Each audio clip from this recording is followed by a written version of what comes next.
Well, let's see. So far after 8 days, you've learned that you can die from the air, from the water, from the food, from the medicines that you take to fix the problems caused by the air, the water, and the food, and that the government will do nothing about it. So I'm here to tell you that that's the bad news. The good news is that without water, you die within a few days. So don't worry about cancer and diabetes. You'll be long gone from dehydration before you ever get to that point in time. So. You know, it's funny that we can laugh about it here in the United States because worldwide they can't. And when you look around the world at what's happening, you see more than 1 billion people lack access to safe drinking water.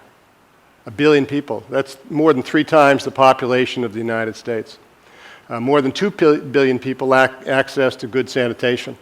And that translates directly into various waterborne diseases, intestinal problems. And a couple of million people die just from those kinds of diseases, including cholera every day. So when you look at what the situation is in the United States, we are incredibly lucky to have the water supply that we have. And yet, I think you will be surprised by some of the things I'm going to say this morning about the nature of the crisis in the United States. So I want to proceed in 3 steps. First, I want to just sort of quickly sketch out what's happening around the country, and it's not just the West by any means. Then second, I'd like to talk about both real solutions, but also a few things that I call surreal solutions. And then finally, I'd like to talk about things that we could be doing in the United States, but are not currently doing.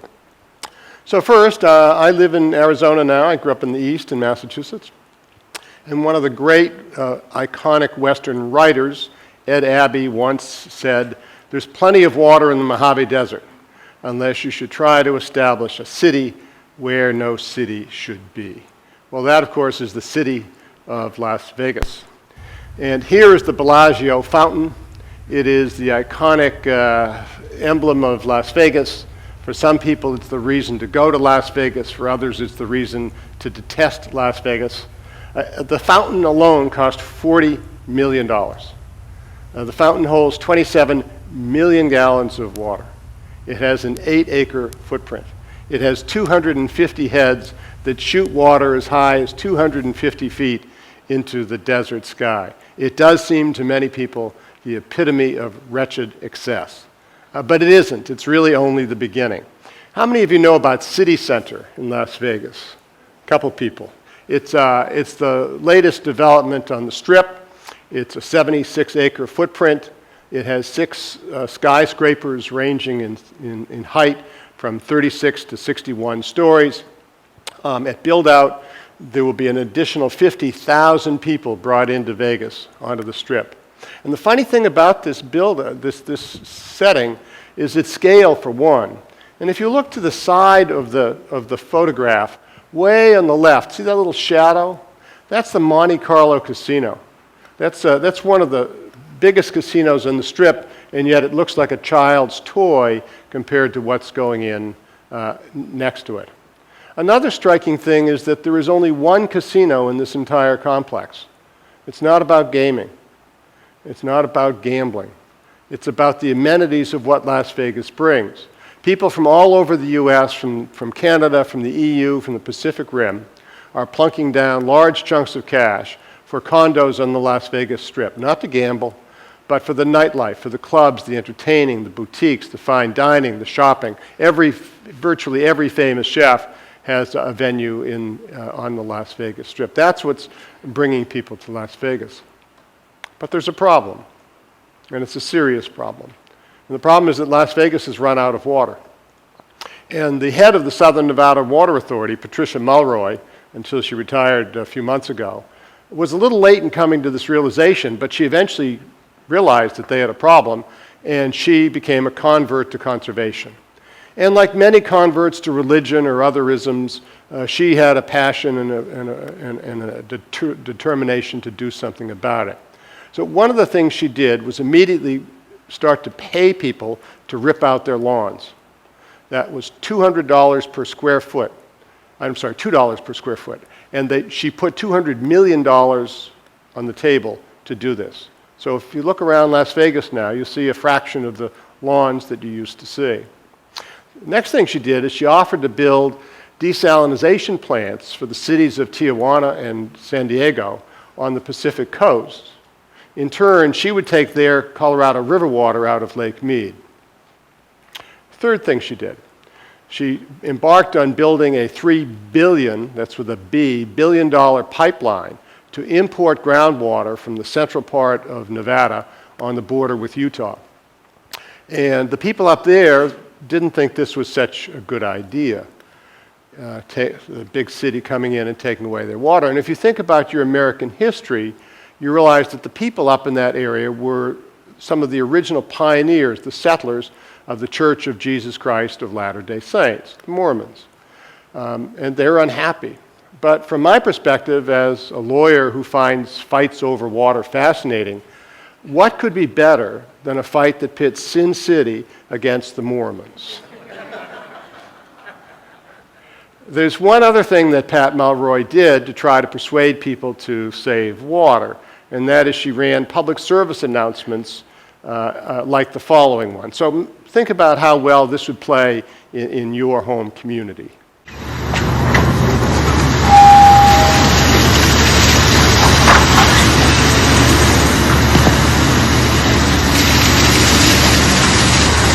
Can I help you?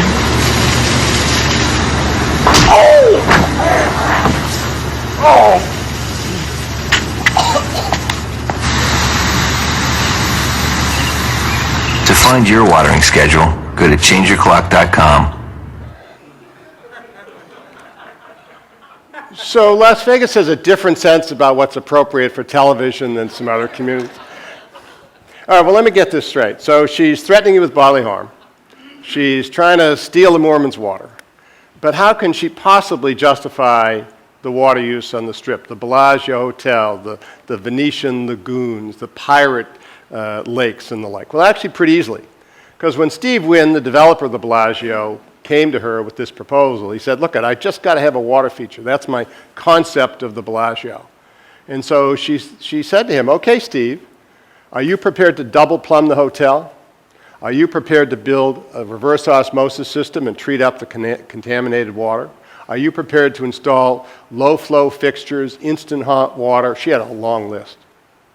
And he said yes. And he did. And they all did. And so, in fact, that fountain, it's all recycled water, as are all of the water features on the Strip. The stunning thing about Las Vegas is despite the appearance of profligate water use, it's incredibly water efficient. The Strip only uses 3% of Las Vegas's water, and yet they are the driver of the economy of the state of Nevada, second to none. Now in Nevada, as in every state, farmers use most of the water. It takes a heck of a lot of water to irrigate. In Nevada, that's upwards of 80% of the water is used by farmers. In Nevada, that supports a farm community, a farm economy, of about 6,000 jobs. 6,000 jobs is about the same number of jobs as one casino creates. So if you start to think about the economic value of water, what you realize is that they have a cash cow in the Strip. And what you realize is that we have been undervaluing water for a long time.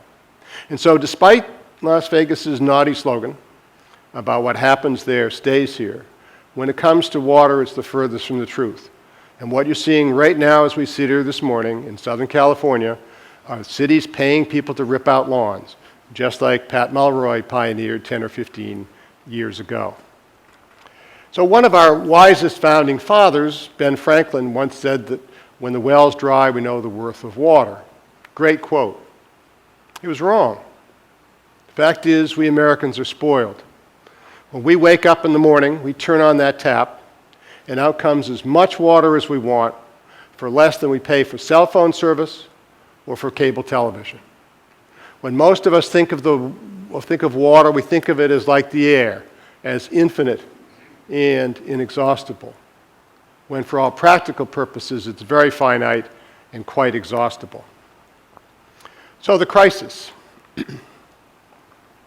This is a drought monitor map from 2 weeks ago.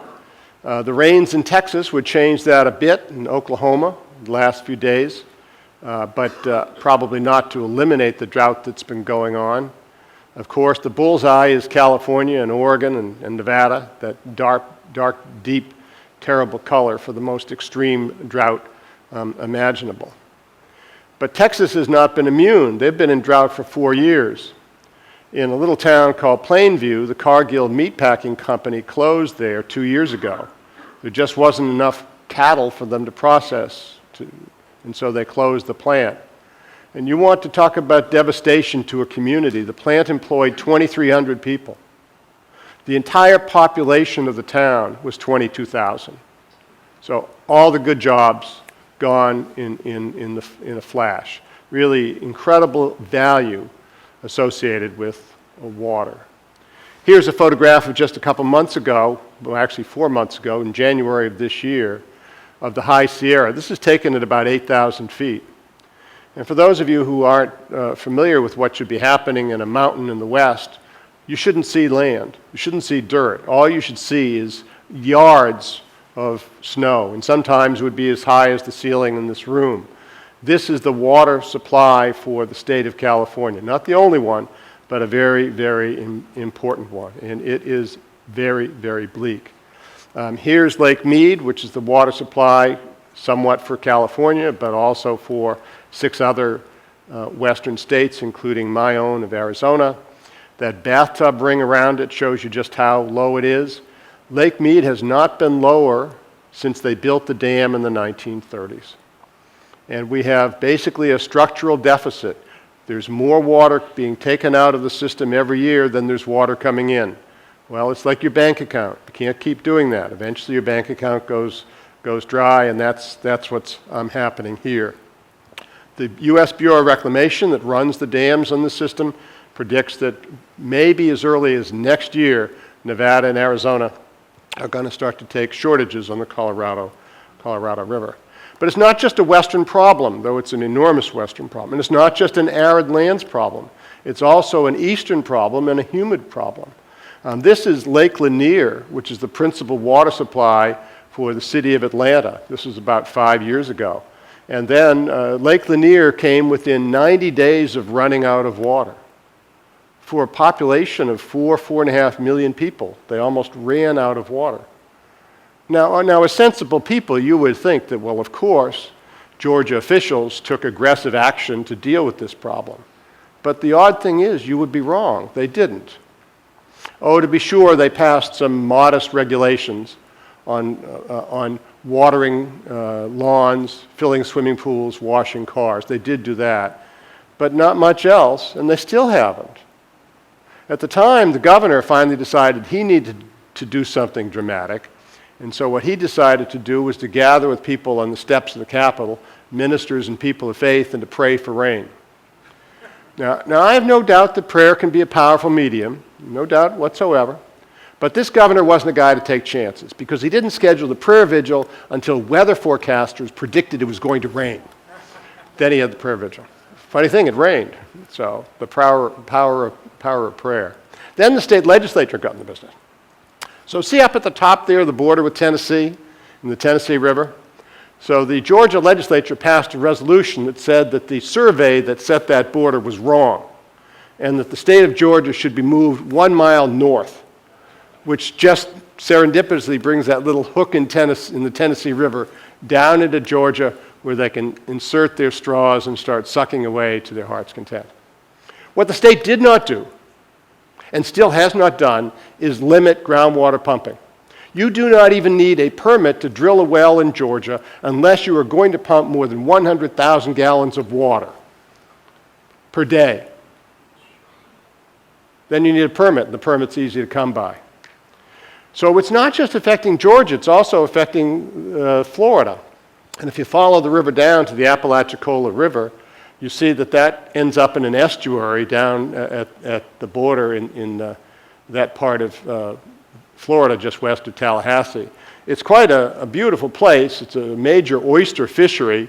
I've spent some time down there. In fact, I got to go oystering with one of these fellows. And the way you do that is you have these giant rakes, about 15 feet tall, and you kind of muscle them together, and you bring up mud and old clamshells and hopefully some new oysters, and you sort through them. So after, I had a personal insight from doing this, which was after about a very short time, I realized I have a cushy academic job. So here's the other thing that was going on in Georgia at the time. How many of you know about Stone Mountain, a theme park? Yeah, theme park just outside of Atlanta. So Stone Mountain partnered with Coca-Cola to create Snow Mountain. And they issued a press release saying that research had disclosed that very few Atlanta children had ever had a satisfactory snow experience. Presumably this is because they live in Atlanta. But, you know, one hopes no PhDs were awarded for this sort of fine piece of research. So they decided to remedy it. And they decided to build this park outdoors and create snow outdoors in Georgia. And they did this in the middle of a drought on a day when the temperature hit 81 degrees Fahrenheit. And these characters are making snow outdoors.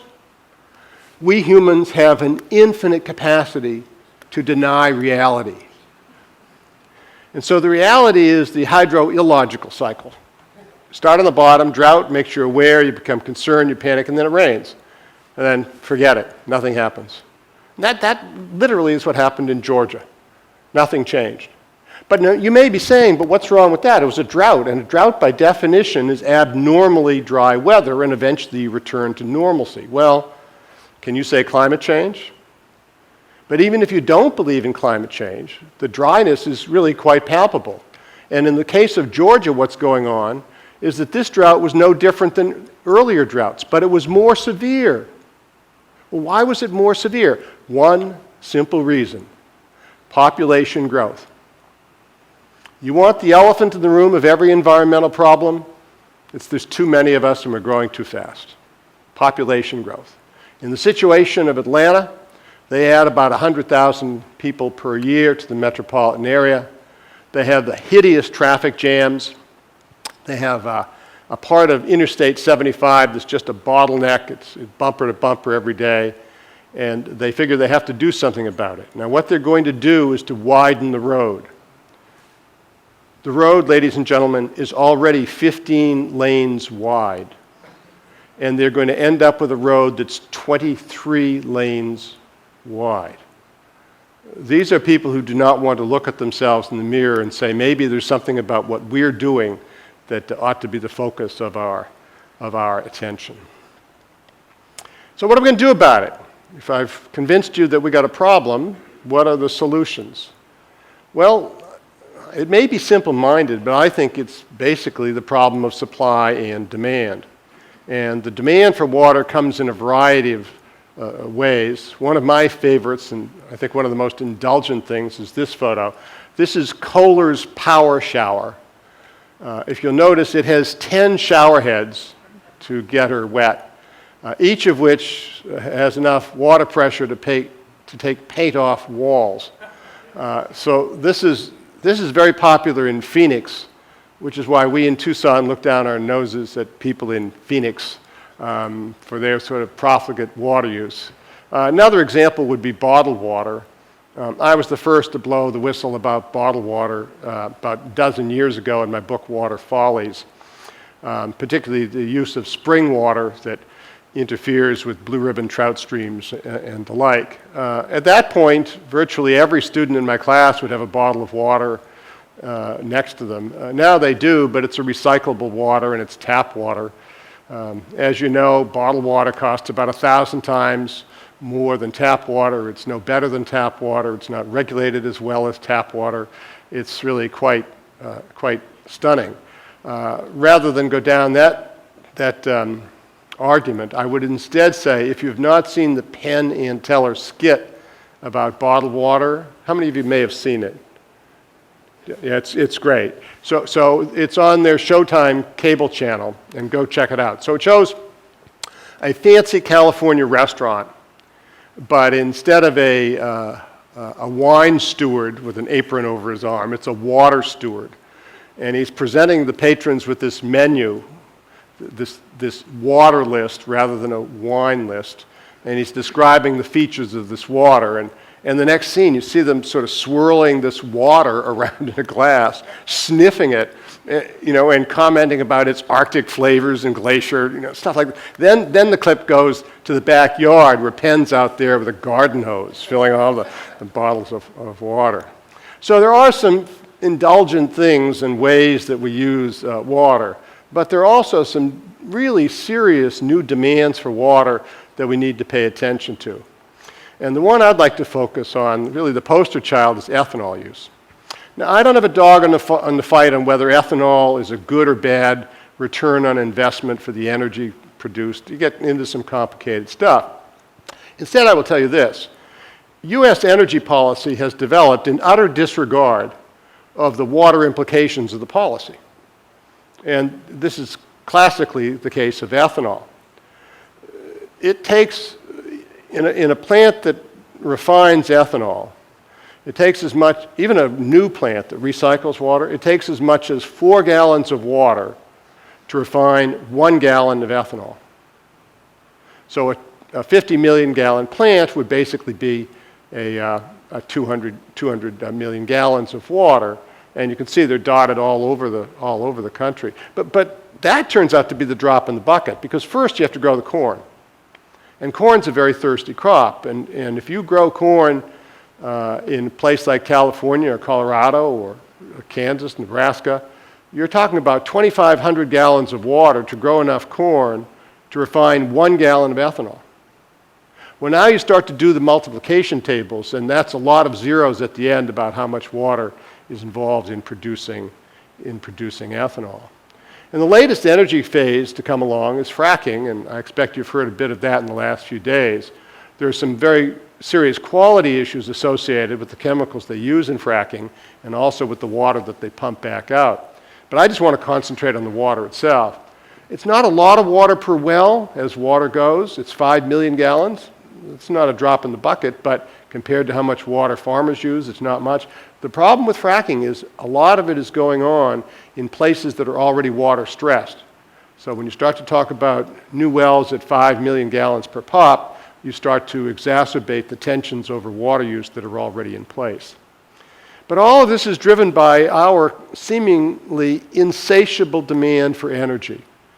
We just have to have energy and appliances and phones and computers and tablets and videos that we use. And this is a company that does that for us.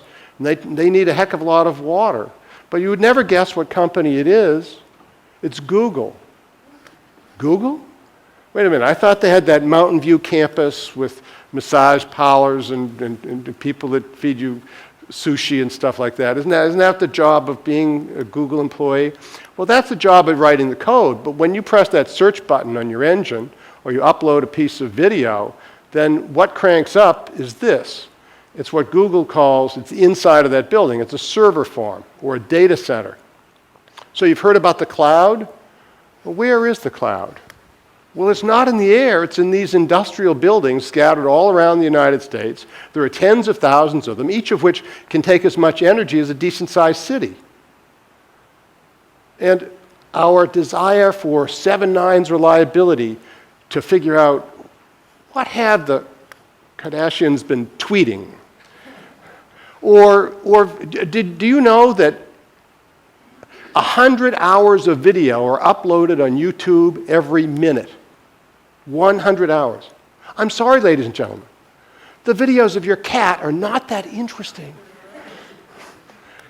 So it takes a lot of energy to produce water, and it takes a lot of water to produce energy. In California, 1/5 of all of the electricity that's used is just moving pieces of water around and treating it. But we've paid no attention to how much energy we're using, where it comes from, and what its implications are. Okay, well then what are we going to do? The supply is limited. The demand is going up, and not just frivolous stuff. Energy is an important demand. What are we going to do about it? Well, first thing is, here's a billboard from the state of Michigan. I lived in Michigan for a bit, taught in Michigan. And this shows you what they think the Southwest wants, to come into the Great Lakes and put a straw in each one of them and take all the water to the southwest. So whenever I'm in the Midwest, and I get back there with some regularity, I put this up and I say, shame on you.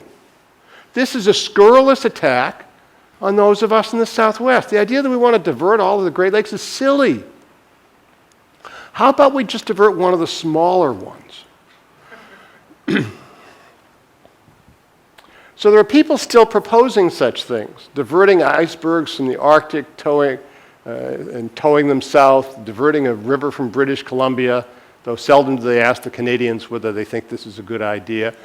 And my most recent example is a fellow in Colorado who wants to build a pipeline. So it starts way in the upper left at Flaming Gorge Dam there, and he's going to have the pipeline track the I-80 corridor all the way over past Laramie, Cheyenne, down to Denver and Colorado Springs. Now, I don't have time to go through all of the obstacles that Mr. Millian faces before he can pull this project off, but I will mention one, and that's something called the Rocky Mountains. So what else are we going to do? If long-distance pipelines and icebergs from the Arctic are silly ideas, which they are, what else are we going to do? Well, business as usual means one of three things. Divert more water from rivers. Oh boy, we've done a good job of that. Such a good job that many rivers are on life support. And I don't mean little streams. I mean the Rio Grande, the Colorado. They don't even reach the ocean anymore. So diverting more water from rivers is probably not such a good idea. Second thing we typically do is we build more dams. And as this photo shows you, graph shows you, we're really good at building dams. We have been building one dam a day since Thomas Jefferson signed the Declaration of Independence. Where else are we going to build new dams? Truth is, you're not. And the era of dam building is over, and what we're doing now is we're actually taking dams out. From the Penobscot in Maine and the Edwards to the Klamath in Oregon, we're taking out dams and restoring thousands of miles of free-flowing rivers. That's the direction. And even if you wanted to put in a new dam, many of the dams don't fill up already. So putting another dam on a river where you don't have enough water to fill the first dam really doesn't make a heck of a lot of sense. The third thing we do customarily is we drill groundwater wells. I think you'd be surprised to know just how recent a phenomenon that is. Large-scale commercial wells capable of pumping 500 or 600 gallons a minute, that only became common in the mid-20th century. But since then, we have rushed to deplete our aquifers, largely because pumping is unregulated. To this day, as we sit here this morning in California, and I mentioned Georgia, there's virtually no regulation on pumping from California wells, and it's creating a real problem. Overpumping of aquifers can create earth fissures. The earth literally opens up as the waters are moved. Here's a sinkhole in Florida. Scores of lakes in Florida have dried up from groundwater pumping. This was the scene, you may have read a year and a half ago about this poor guy who went to bed and his house collapsed in the middle of the night. They still haven't found his body. That was from overpumping of groundwater. And here's a slide that's positively scary from the San Joaquin Valley. Can you see that at the top of the slide? Oh, it's not on the screen. Oh, yeah, that's too bad. The top, I get cut off on this. The top is 1925. So imagine the year 1925. That's where the land was. And the land has literally dropped 25 feet. And this was in the 70s. And it's continuing to drop about 8 or 10 inches a year. And, well, how does that happen? I'm glad you asked. So imagine the last time you bought a box of Kellogg's cornflakes. And you got it home, love cornflakes, you open it up, and the first thing you think is, Kellogg's has ripped me off. It's like the box is this tall, but the flakes are only up to here, right? It's like fraudulent advertising, this huge box and a few flakes. No. When they filled the box, they filled it, but the flakes get jostled and they settled in transit. If they had put 2 cups of milk in with the flakes would still be up to the top of the box. Well, that's what's happening in the Central Valley. Without support of water, you're creating air pockets by having removed the water, and the earth is gradually compacting. Then there are some environmental problems, really about rivers. Because if you think about it, why does a river have water if it hasn't rained? And that's because the river is always at the low point, and the land is above it. And subsurface water is moving gradually down gradient to provide water. Here's a before and after photograph from a river just outside of my hometown of Boston. This isn't the Southwest. This is the Northeast. This is a state that gets more rain than Seattle, and yet groundwater pumping has dried up the Ipswich River. So if you think about what we're going to do, I don't think business as usual is a viable solution. More diversions, more wells, more dams. That's just not viable. Well, what might be viable? Well, some people think we can modify weather. This is called cloud seeding, and there are people trying to do exactly that. You shoot some silver iodide up into the air, and really you hope it rains. Scientific community is agnostic about this. They say you can't replicate the before and after. You can't show that you got more rain. Even if you shoot the cannon off and it rains, how do you know it wouldn't have rained anyway? Or how do you know it rained more than it would have? It's some very devilishly difficult cause and effect problems. But I just ask you do you want your water supply to depend on these two characters? I didn't think so. So I don't think cloud seeding is viable. But now I want to turn to what is viable. And what I'd like to outline for you are really it's a portfolio or a menu of options of things that we can do. And one of them is desalination. I mean, we do have the technology to take salt out of water. It's not a silver bullet, though. And the reason for that is it's first very expensive. The membranes that you use in reverse osmosis are very high-tech, costly, they're prone to fouling, they require frequent replacement, so it's costly. The second thing is it's very energy intensive, pushing that water at high pressure through the membranes.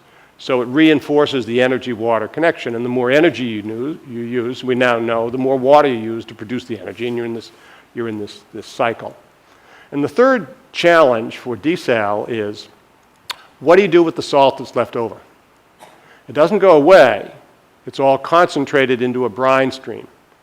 And that's proving very challenging in California. There's a plant there, the Poseidon plant. They would like to just use an outflow pipe to get rid of it. Tampa Bay had this problem, the same company.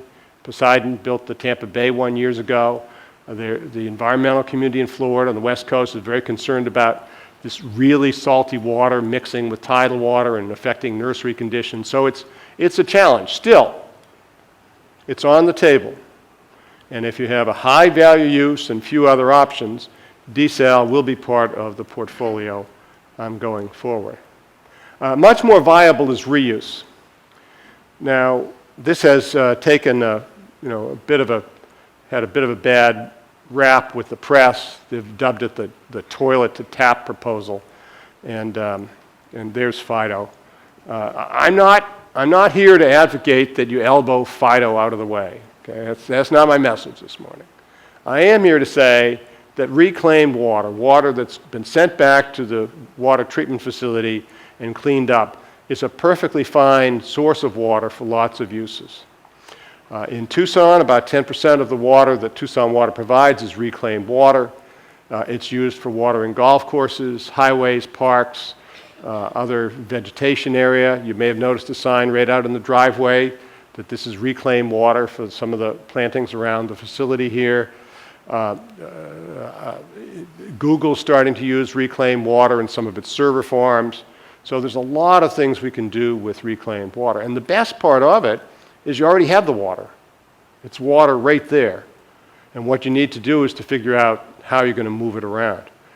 In California, the city of Los Angeles has a plant called the Hyperion Treatment Plant. It produces a volume of water equal to the 7th largest river in the entire country. Virtually every drop of that water they dump into the Pacific Ocean. If California reused that water, it would help immensely in solving LA's problems. So it's part of the solution. So desal is one, reuse is another. It's not a silver bullet either, though. It's costly. You've got to have a completely separate system of pipes to keep it from being in contact with the potable system. It's easier to do in a new area than trying to go into, say, the city of Philadelphia and ripping up streets to lay pipes. So it's not easy, but going forward, it's an important source of water. And third option, and I think really the low-hanging fruit option, is conservation. So here you have a photo of Southern California that really, for me, the photo expresses 1,000 words. Boy, this photo does it. You just see that on the left, this constructed environment, I mean, completely, utterly, totally artificial, with every house with a lawn and most of them with swimming pools, just as arid a land in the United States as you could find. Probably 3 inches of rain a year there, and yet everyone has a lawn. That's true all around Southern California. San Diego and LA are deserts. They get about 12 inches of rain a year. We in Tucson, in the middle of the Sonoran Desert, get 11 inches of rain. But if you've been to Tucson, you know you don't see lawns around Tucson. It's just not in our DNA. It's not in the culture. We don't do lawns. But that's not something they have gotten used to in Southern California. But conservation and reuse would solve Southern California problem. So we don't need to despair, but we need to be more thoughtful about how we use water. Another kind of conservation that's really taken hold is water harvesting. This is a photograph of a silo on an island off of Seattle. And this couple has a well, and the well is, of course, in the middle of the ocean. It's on an island in the Pacific. And so they decided to use the water that hits their rooftop during the rainy season, and they store it in the silo. They have a treatment system for it, and they are off the water grid. They just totally year-round supply simply from the water that hits their roof, that's stored, treated, and used on site. So it's pretty exciting. And there's actually quite a bit of good news about water conservation. If you were to look at the statistics nationwide, we're using less water now than we did 15 years ago. And a good reason for that, some people don't like to hear this, is government rules and regulations have done it.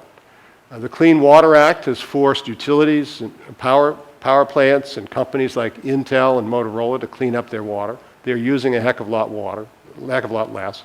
And EPA rules on low-flow fixtures have changed out our toilets and changed out our shower heads and our washing machines.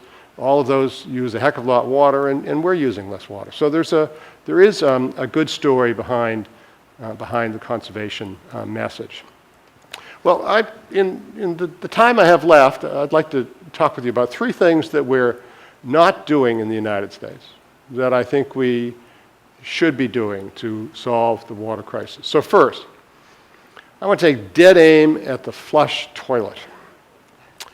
So a century ago, President Teddy Roosevelt said the civilized people should do something with sewage other than put it in the drinking water. Well, of course. No, wait a minute. No, that's what we do. We urinate and defecate in drinking water.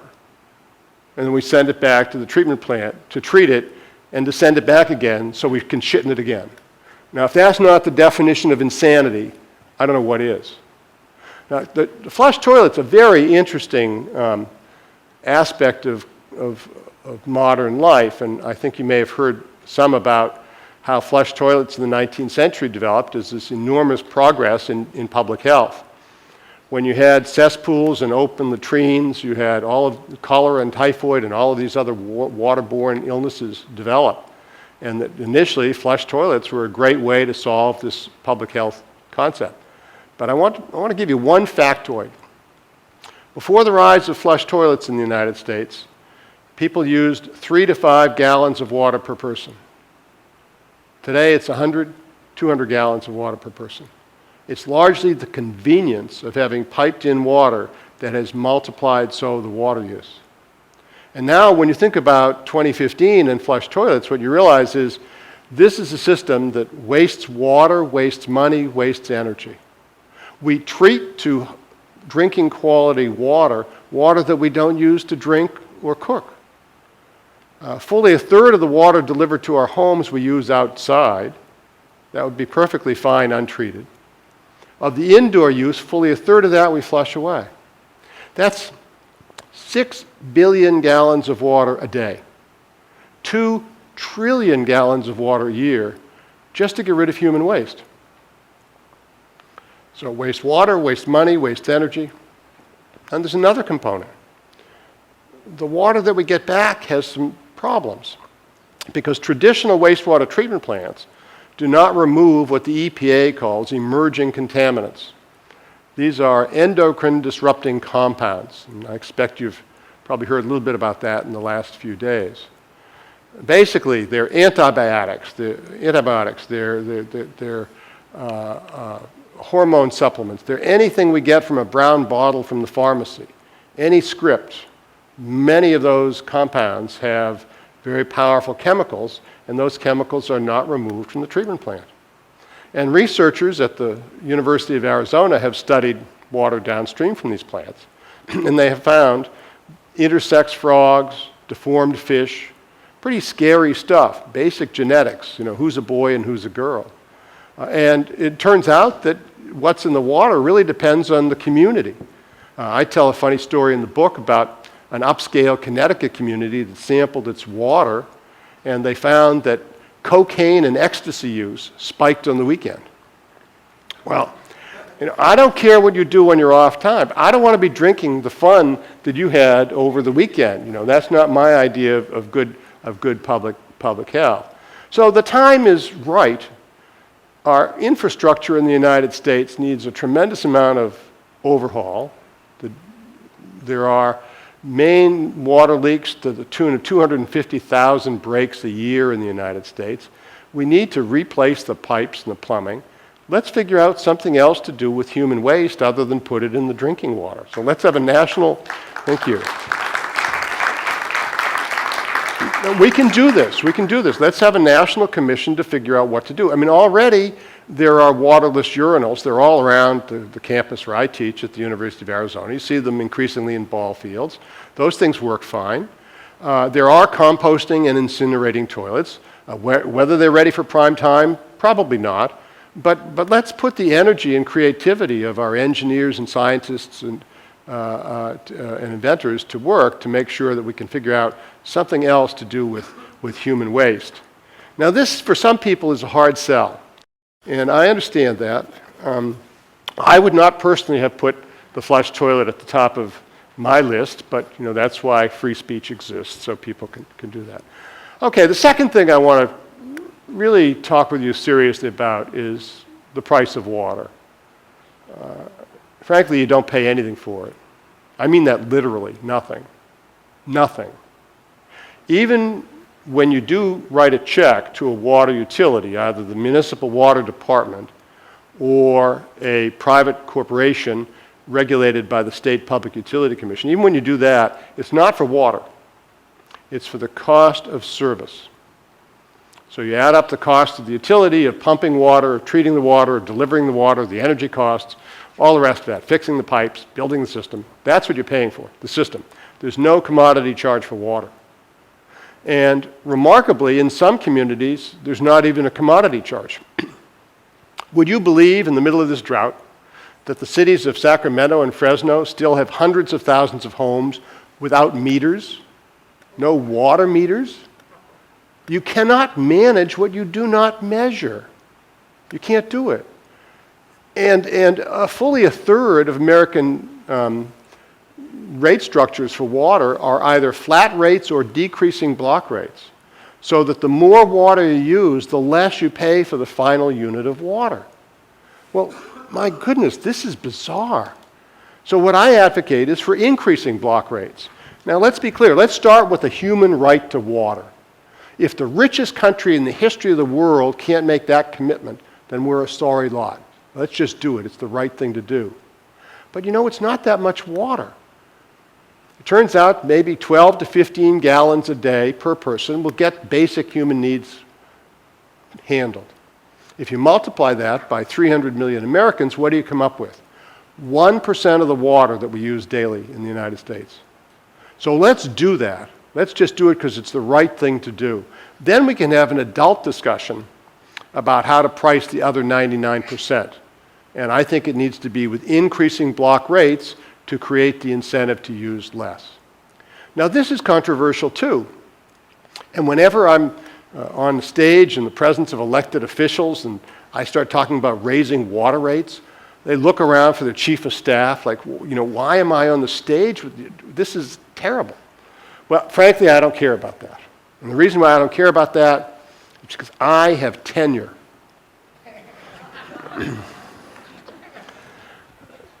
Don't expect your public officials to get out in front of you on this. I mean, raising water rates, boy, there's nothing to bring out a mob than the proposal to raise water rates. And it's usually fanned by the press. It says, 29% increase in water rates proposed by the council. And then it turns out to be, that's $2.15. It's less than a latte at Starbucks, but people are all exercised.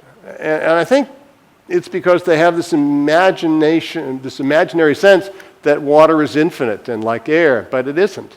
And I take it just the opposite. I think there's a stewardship obligation on government to charge for water, not let people use it profitably. And I think that's the way we need to go. And I really want to hammer this home because as I go around, I meet all kinds of interesting people, inventors and engineers, and so many of them have built a better water mousetrap, a better filter, a better timer, a better something. And yet, almost to a person, none of them has a viable business plan because the cost of water is just too darn low. We need to address the cost of water. And we can have an adult discussion. We can take the surplus that we raise and put it back into the water system. You can put it into K to 12. I don't care what you do with it, but we need to price water appropriately. So first, toilets. Second, pricing water. And then finally, I want to talk about reallocating water. Because if you think about it, that's all the water we have. It's the milkshake glass. No more water's being made. We're drinking the same water as the dinosaurs drank. It's all this hydrologic cycle. The problem is, it's not where we need it, when we need it, in the form that we need it. So what are we going to do about that? Well, what I think is let growth pay its own way. It's about time. And by that I mean a demand offset system. If you want to insert a new straw into the public water supply, you should be required to persuade someone else to take her straw out of the supply so that at least it's not making things worse. And a story I'll tell you about that comes out of Utah. And it's the Geneva Steel Company. It was a company built by the a plant built by the U.S. government during the Second World War for steel for aircraft to fight the war. And they located it in Utah. After the war, the U.S. spun the company off to U.S. Steel, and U.S. Steel ran it for several generations. But gosh, by the end of the 20th century, the steel industry in the United States was on the ropes. Pittsburgh had 100-year-old blast furnaces. Detroit was making automobiles that no one seemed to want to buy. The Chinese steel industry was young, aggressive, had new modern machinery. They were seizing market share. And so Geneva Steel had to try and cut back. They had to try and reorganize. They went into bankruptcy. They tried to reorganize in bankruptcy. That didn't work. Eventually, they had to just sell off everything they had. Just sell off all the parts and everything. But they had some very substantial assets that they liquidated. First, they had land. This plant was located just outside Provo, Utah, where Brigham Young University is. So this is prime land on the Wasatch Front. That brought in $46 million, just the land. The mill machinery, the equipment, the blast furnaces and so on, they sold to a Chinese company for $40 million. They had an iron ore mine that brought in 10. They had pollution reduction credits that brought in 4. All told, they netted $100 million. And then they sold the water rights for 102. Yeah. The water rights were worth more than all of these other very substantial assets combined. This is the future of water in the United States, as it should be. And what happened in Utah was that the state engineer, Jerry Old, said, we're not going to play this game of charades anymore, where I dole out permits to divert water, to drill wells as though they were popcorn or peanuts or something. We're not going to do that. If you want to put a new straw in the glass, you're going to persuade someone else to use less. That way we keep the system in some semblance of balance. So this is happening around the West, and it will continue to happen. The pace has been slow and episodic. I did a report for the Brookings Institution in October about this that you can get online. It's called Shopping for Water, and you can get it from the Brookings site, or my publisher brought it out as an ebook, Island Press. You can just download it if you like Kindle readers, called Shopping for Water. And I roll up my sleeves and get into some of the down and dirty stuff about intricacies of water law and policy, what specific things need to change. But this is really happening, and the reason why I know it's happening is I've done a study for the National Science Foundation with 2 economists about water marketing in the American West, and we found a tremendous amount of marketing going on. We found something very surprising, though. We found that even though there were a lot of trades between farmers, say an alfalfa grower to a broccoli grower, most of the trades were from agriculture into municipal, industrial, and environmental. And yet, aggregate farm income did not go down. How can that be?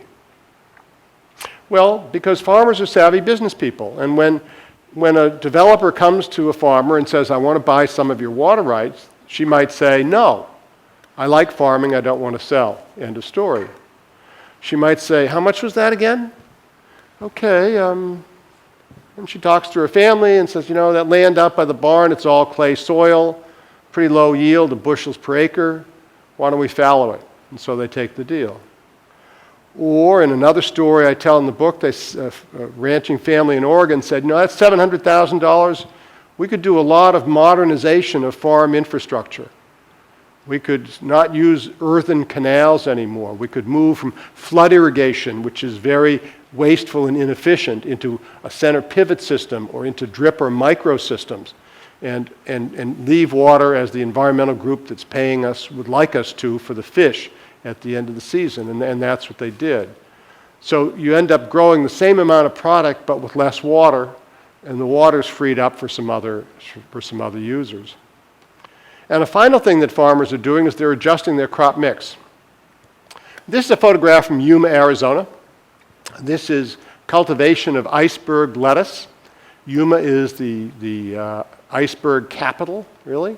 January, pretty much, if you're eating lettuce in the United States, it's going to come from the Pacific from the Southwest, Arizona, and to some extent California. And you can see it takes a score of workers, better part of a day to work that field. And that head of iceberg that you buy at the market, it doesn't come like that in the field. It comes with all of these other leaves sticking out, and they all need to be macheted away, and then the head gets put into the box. So if you look at the foreground of that slide, really what you're seeing there is wasted water. Those are all the excess leaves that have no economic value, and they're cut off the head and left there to desiccate under the desert sun. And so what some farmers are doing is moving to grow baby lettuces. And goodness knows, has that taken off or what? I mean, we're all buying these plastic boxes, squares or rectangles of baby lettuces, arugula and dandelion greens. Hopefully before they did Roundup. And these other weird lettuces that we're all eating. And have you noticed how much you're paying for that box of lettuce? Yeah, and farmers happen to have noticed that too. And so this is how they harvest it. It takes 4 guys a couple of hours. They have basically a tractor trailer rig on the left and this contraption on the right that's pushed by a tractor. And it's essentially a gigantic electric razor that's cutting off the leaves just below the root zone. They go up that conveyor belt, they fall into the back into boxes, and then they're moved from that box over to the tractor trailer, When the tractor trailer is full, they go off to the market. I've been in Yuma last couple of months twice. I got to go through one of these processing plants, triple washed, a $30 million washing plant to wash lettuces. Just unbelievable state of the art. All recycled. One bin's got spinach, one has chopped lettuce for restaurants, one has a coleslaw mix. Really quite stunning. And then when they're finished, that's what the row looks like. The tractor trailer goes off to the processing plant. The other tractor comes down with some fertilizer. No need for pesticides. The seeds are sown so closely together, there's no room for weeds to grow. You can't keep doing this, but you can do it 2 or 3 times. Already in that photo, the next crop of lettuce is in place and starting to grow, so the time between cuttings is really pretty slim. So my point of this is that farmers are responding in some very nimble ways to the challenges. Let's face it, the water that's going to be reallocated is going to come from farming because farmers use 80% of the water. But that's not to say that farming won't have a bright future going forward. A 4% reduction in ag consumption translates into almost a 50% increase in the water available for cities and industry. So just a modest reduction can get the job done. So what do I make of all of this? What I make of all of this is that we have treated water as we did the buffalo in the 19th century. That poor beast we brought within an inch of its extinction before it came back. Water we're treating without a great deal of respect, but we need to do better, and we can do better.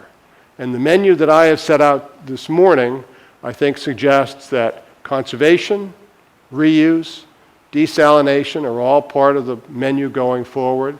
I'd like to see an honest re-examination of what we do with human waste.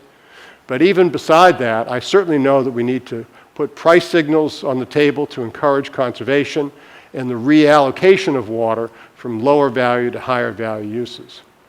There are things we can individually do, and let me end with just 2 specific things that you might be thinking about.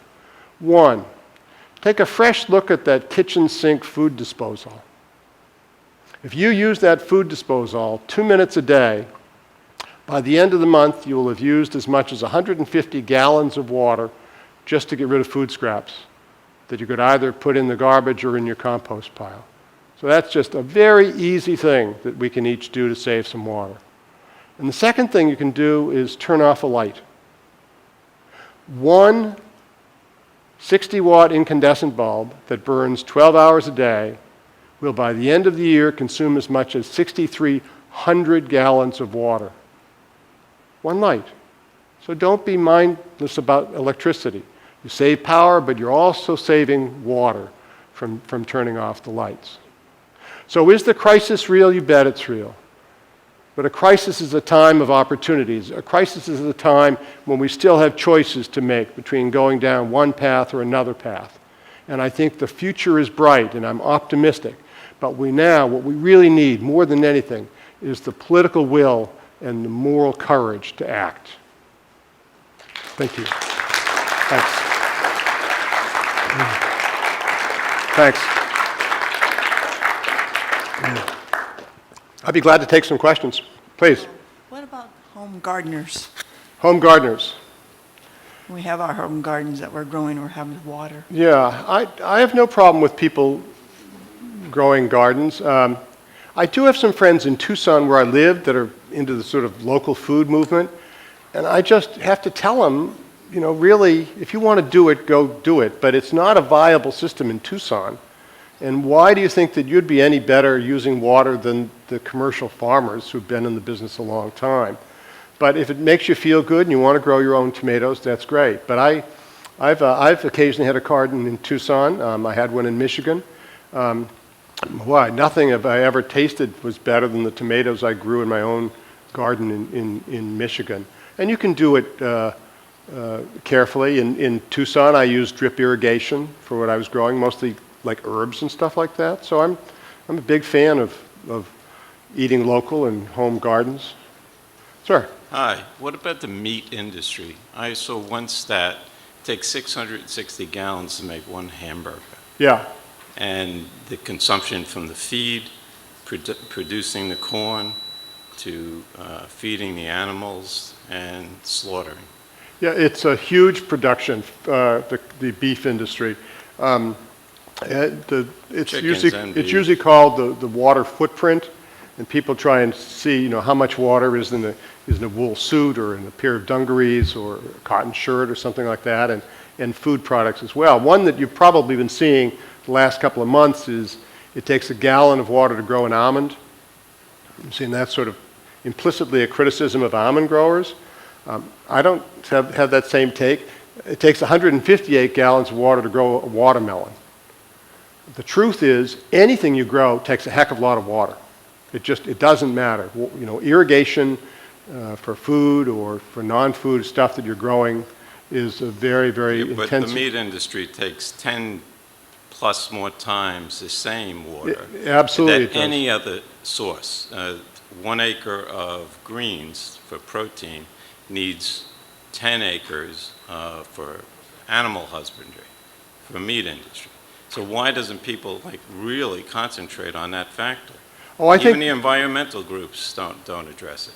Oh, some are. I mean, there's a whole pitch, you probably have heard, a pitch for vegetarianism in the last 8 days by people saying the meat industry uses so much product, all of the chemicals that are used, the antibiotics in the meat industry, certainly an important part of that. I eat meat. Could I give it up? I could give it up.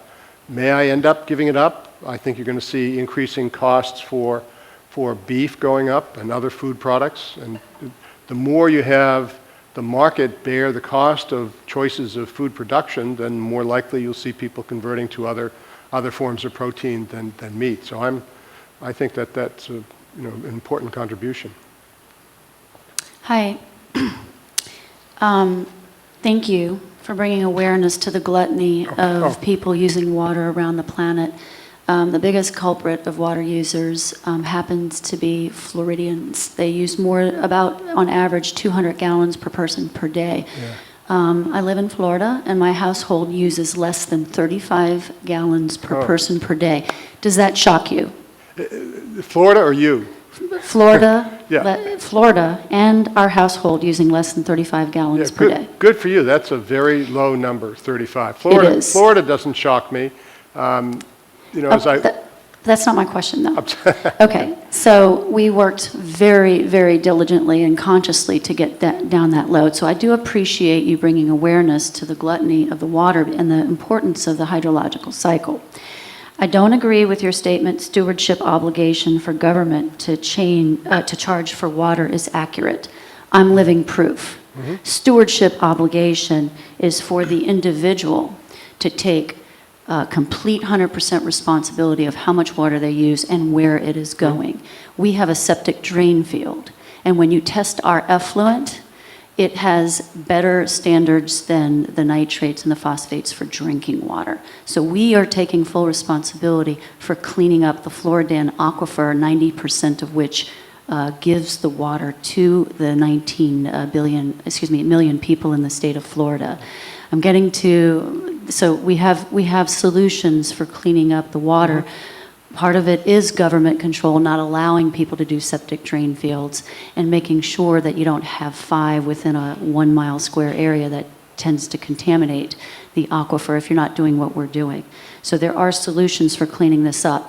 This gentleman was on the right track, decentralizing and growing your garden through SRI methods where there's 10 times higher yield and drastic water reduction, as Claire Hope Cummings so eloquently pointed out yesterday. This has not made it to the United States. It's very important.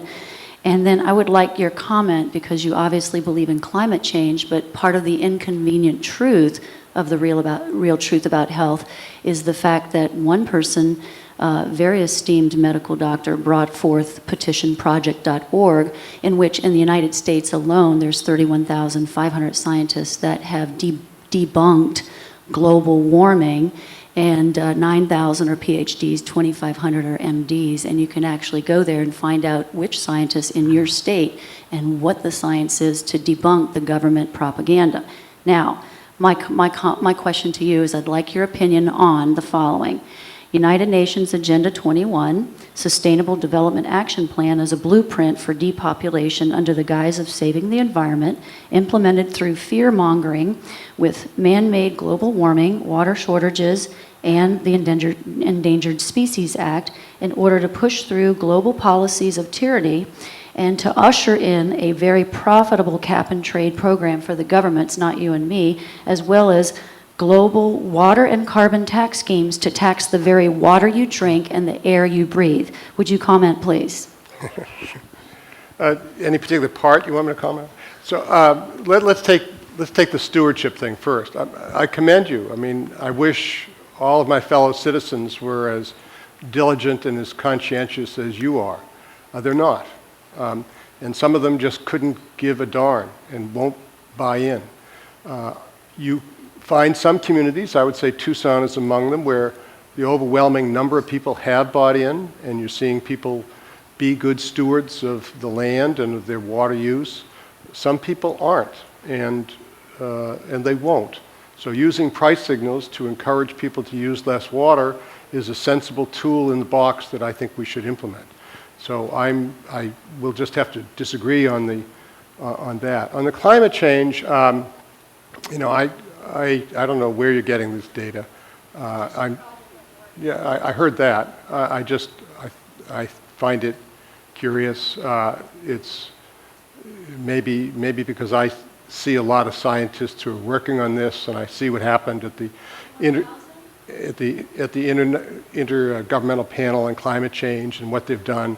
And the thing to remember about the IPCC more than anything else is that speaks the least common denominator of what the scientific community agrees. It's what they can all sign on to. Are there scientists whom I know and respect who wonder about aspects of climate change? Absolutely there are. These are all models that are predicting the future, and they're all very complicated models with a lot of moving pieces.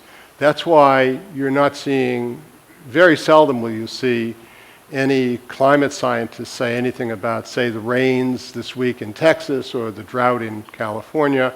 All of those are too short a period of time to be able to generate much about.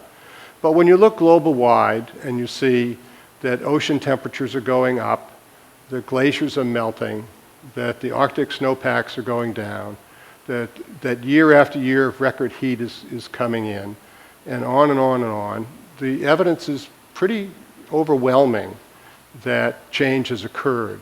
Now, whether it's from the release of carbon dioxide, most scientists think it is, but I don't really care whether it is or isn't. The climate is changing, and that's going to mean water shortages going forward.